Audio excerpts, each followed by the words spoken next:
3 የቻምፒዮንስ ሊግ፣ 4 የአፍሪካ ምርጥ ተጫዋቾች ሽልማት። ካሜሩናዊው ንጉስ ከዱኋላ ድህነት ተነስቶ በአውሮፓ በህገወጥ ስደተኛነት ሲንከራተት የነበረ ወጣት እንዴት አድርጎ የዓለም እጅግ ውድ አጥቂ ለመሆን ቻለ? በተቀደደ ጫማ ኳስ ሲመታ ከነበረበት ህይወት ሚሊዮኖችን ወደሚያንቀሳቅስ ኮከብነት የመጣው ኤቶ ከፍቅሩ፣ ከስሜቱ፣ ከውዝግቦቹና ከድብቅ ህይወቱ ጀርባ ያለው ሙሉ ታሪክ ምንድነው? እውነተኛው ሳሙኤል ኤቶ ማን ነው? የዘመናችን ታላቅ የአፍሪካ ተጫዋች ታሪክ በሰፊው ይዘን ቀርበናል። እስከ መጨረሻው አብራችሁን ቆዩ። የእግር ኳስ ሜዳ ላይ ስንት ኮከቦች ወጥተዋል? ብዙ ናቸው። ግን የአፍሪካን ታሪክ ከምዕራቡ ዓለም እግር ኳስ ጋር አዋህዶ በማይረሱ ጎሎችና በማይጠፉ ዋንጫዎች ታሪክ የሰራው ሳሙኤል ኤቶ ግን ብቸኛ ሰው ነው። ይህ ሰው ከካሜሩን ጎዳኖች ወደ ዓለም አቀፍ ዝና ያመራው ጉዞ የትግል፣ የጽናት፣ የክብርና ከሁሉም በላይ ደግሞ የአፍሪካ ኩራት ታሪክ ነው። ዛሬ የኤቶን የግል ህይወት፣ ያልተነገሩ እውነቶችን፣ የልጅነት መስዋዕትነቱን፣ በዘረኝነት ላይ ያደገውን ትግልና የቤተሰቡን ሚስጥሮች እናሳያቸዋለን። መጋቢት 10 ቀን 1981 ዓ.ም በካሜሩን ዱዋላ ከተማ ላይ የተወለደው ሳሙኤል ኤቶ የሀብት ማማ ላይ አልተወለደም። አባቱ የሂሳብ ባለሙያነት ስራውን ሲያጣ፣ እናቱ ክሪስቲና ደግሞ 6 ልጆቿን ለመመገብ በገበያ ላይ አሳ ትሸጥ ነበር። ይህ የቤተሰብ መስዋዕትነት የኤቶን ከልጅነቱ ጀምሮ ጠንካራ አደረገው። ወላጆቹ የልጃቸው የወደፊት እጣ ፈንታ በትምህርት እንጂ በእግር ኳስ ነው ብለው አያምኑም ነበር። በዚህም ምክንያት ኤቶ ብዙ ጊዜ ከቤት ሰርቆ በመውጣት ጎዳና ላይ ኳስ ይጫወት ነበር። አንድ ቀን ግን አባቱ ሳይታሰብ የልጁን ጨዋታ ሲያይ የልጁ ተሰጥኦ የትምህርት ጥሪን እንደማይሰማ ገብቶት ፍቃዱን ሰጠው። ያን ቀን አባቱ ባይመለከተው ኑሮ ታሪኩ ምን ሊሆን ይችል ነበር? በ11 ዓመቱ ካርጂ ስፖርት አካዳሚ ተቀላቀለ። ነገር ግን ህልሙን ለመከታተል የወሰደው ውሳኔ ቀላል አልነበረም። ገና በወጣትነት እድሜው ወደ አውሮፓ በማምራት ሰነድ አልባ ስደተኛ ሆኖ በፈረንሳይ 9 ወራት ያህል ኖሯል። በዚህ ጊዜ ውስጥ በአሰልጣኞች ዘንድ ተፈላጊ ቢሆንም ህጋዊ ወረቀት ባለመያዙ ምክንያት ከምንም አይነት ክለብ ጋር መፈረም አልቻለም። ይህ የብቸኝነትና የትግል ወቅት ኤቶን ለቀጣዩ ህይወቱ አዘጋጀው። በ1997 ዓ.ም ገና በ16 ዓመቱ ወደ ሪያል ማድሪድ ተዘዋወረ። የአፍሪካ ልጅ በዓለም ታላቅ ክለብ ድንቅ ህልም ይመስላል። ነገር ግን እዚያም ቢሆን ነገሮች አልጋ በአልጋ አልነበሩም። በወጣትነትና በጠንካራ የውድድር ስሜት ምክንያት በዋናው ቡድን ውስጥም ብዙ እድል አላገኘም። በ3 ዓመታት ውስጥ የተጫወተው 3 ጨዋታዎች ብቻ ነበር። ሪያል ማድሪድ በተከታታይ ለኔጋኔስ እና ለኤስፓኞል በውሰት ሰጠው። እውነተኛው ብርሃኑ የፈነጠቀው ግን በሪያል ማሎርካ ነበር። በ2000 ዓመተ ምህረት ሪያል ማሎርካ በወቅቱ ከፍተኛ ገንዘብ አውጥቶ በቋሚነት ሲያዘዋውረው ኤቶ ይህንን እምነት በተግባር አሳይቷል። በማሎርካ 5 ዓመታትን ያህል ሲጫወት 70 ጎሎችን በማስቆጠር የክለቡ የሁሉም ጊዜያት ከፍተኛ ጎል አስቆጣሪ ሆነ። ከማሎርካ ጋር ያደገው አንድ የማይረሳ ክስተት አለ። በ2003 ዓመተ ምህረት የኮፓ ዴል ሬይ ዋንጫ ፍጻሜ ላይ ነበር። ኤቶ ለጨዋታው ወደ አልቼ ለሚጓዙ 30,000 ዩሮ የሚያወጣ ምግብና መጠጥ ከፍሎ ነበር። ይህም የፍቅርና የምስጋና ምላሽ ነበር። ማሎርካም በጨዋታው 3-2 አሸንፎ ዋንጫውን ሲያነሳ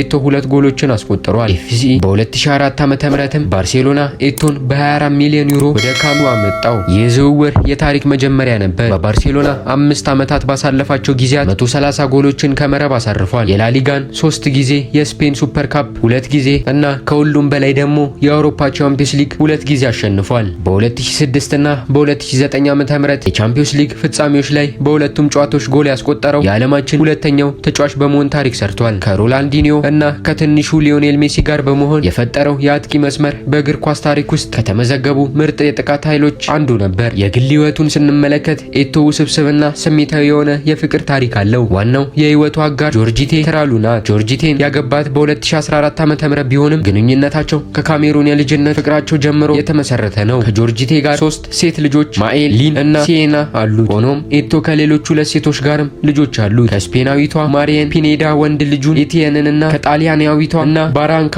ደግሞ ሴት ልጁን አኒን አፍርቷል። ምንም እንኳን ይህ ውስብስብ የቤተሰብ ህይወት በየጊዜው በዜናዎች ላይ ውዝግብ ቢፈጥርም ኤቶ ሁልጊዜም እንደ አባት ኃላፊነቱን ለመወጣት ጥሯል። የኤቶን ታላቅነት በግልጽ የሚያሳየው የኢንተርኔት ሚላን ዝውውር ነው። በ2009 ዓ.ም ወደ ጆዜ ሞሪኒዮ ወደሚመራው ኢንተር ሚላን አቀና። እዚያም በ2010 ዓ.ም የክለቡን ታሪካዊ ትሬብል ሊግ፣ የሀገር ውስጥ ዋንጫ፣ ቻምፒዮንስ ሊግ በማሸነፍ ትልቅ ሚና ተጫውቷል። ይህ ማለት ኤቶ በተከታታይ 2 ዓመታት በ2009 ከባርሴሎናና በ2010 ከኢንተር ትሬብል በማሸነፍ በዓለም እግር ኳስ ታሪክ የመጀመሪያው ተጫዋች ለመሆን በቃ። ይህ በክለብ ደረጃ ሊደረስበት የሚችል ከፍተኛው ስኬት ነው። ኤቶ በስራው ዘመን ሁሉ በዘረኝነት ላይ ያለ ዓመታት ያለመታከት ተዋግቷል። በ2005 ዓ.ም ከሪያል ዛርጎዛ ጋር በነበረው ጨዋታ ደጋፊዎች የዝንጀሮ ድምጽ ሲያሰሙ ኤቶ ከሜዳ ለመውጣት ሞክሮ ነበር። ነገር ግን የቡድን አጋሮቹ አሳምነው አስቀሩት። በምላሹም ጎል ካስቆጠረ በኋላ እንደ ዝንጀሮ በመደነስ ምላሽ ሰጠ። በምላሹም በሌላ ጊዜም ከሪያል ማድሪድ ጋር በተደረገ ጨዋታ የዘረኝነት ጩኸት ሲሰማ በዘር መድሎ ላይ እንደ ጥቁር ኃይል የሚቆጠረውን የቡጢ ምልክት በማሳየት ጠንካራ አቋሙን አሳይቷል። ይህ ደግሞ በሜዳው ላይ ባስመዘገበው ስኬት ልክ የሰዎችን ልብ የነካ የጀግንነት ታሪክ ነው። ለካሜሩን ብሔራዊ ቡድን 56 ጎሎችን በማስቆጠር የሀገሩ የሁሉም ጊዜያት ከፍተኛ ጎል አስቆጣሪ ነው። በአፍሪካ ዋንጫ ታሪክ ደግሞ 18 ጎሎችን በማስቆጠር የሁሉም ጊዜያት ኮከብ ጎል አግቢ ነው። እነዚህ ሀሳቦች በአህጉር አቀፍ ደረጃ ያለውን ተጽዕኖ ያሳያሉ። በግለሰብ ደረጃ የአፍሪካ ምርጥ ተጫዋች ሽልማትን በታሪክ 4 ጊዜ 2003፣ 2004፣ 2005 እና 2010 አሸንፏል። በ2005 ዓ.ም ደግሞ ለፊፋ የዓለም ምርጥ ተጫዋች ሽልማት 3ኛ ሆኖ በማጠናቀቅ የአፍሪካን ክብር ከፍ አድርጓል። ከእግር ኳስ ሜዳ ውጪም ሳሙኤል ኤቶ ፋውንዴሽንን በ2006 ዓ.ም አቋቋመ። ይህ ድርጅት በካሜሩን በኬንያና በሌሎች የአፍሪካ ሀገራት የእግር ኳስ ትምህርት ቤቶችንና ወላጅ አልባ ማዕከላትን በመገንባት ለሺዎች ለሚቆጠሩ ወጣቶች የተስፋ በር ከፍቷል። እሱ ያገኘው እድል ለትውልድ ለማስተላለፍ ያለውን ቁርጠኝነት ያሳያል። በመጨረሻም እግር ኳስን በ2019 ዓ.ም ከተሰናበተ በኋላ አገልግሎቱን ቀጥሏል። በአሁኑ ጊዜ የካሜሩን እግር ኳስ ፌዴሬሽን ፕሬዝዳንት በመሆን የእግር ኳሱን እድገት በሀገሩ እንዲያድግ እየሰራ ነው። ሳሙኤል ኤቶ ታሪኩ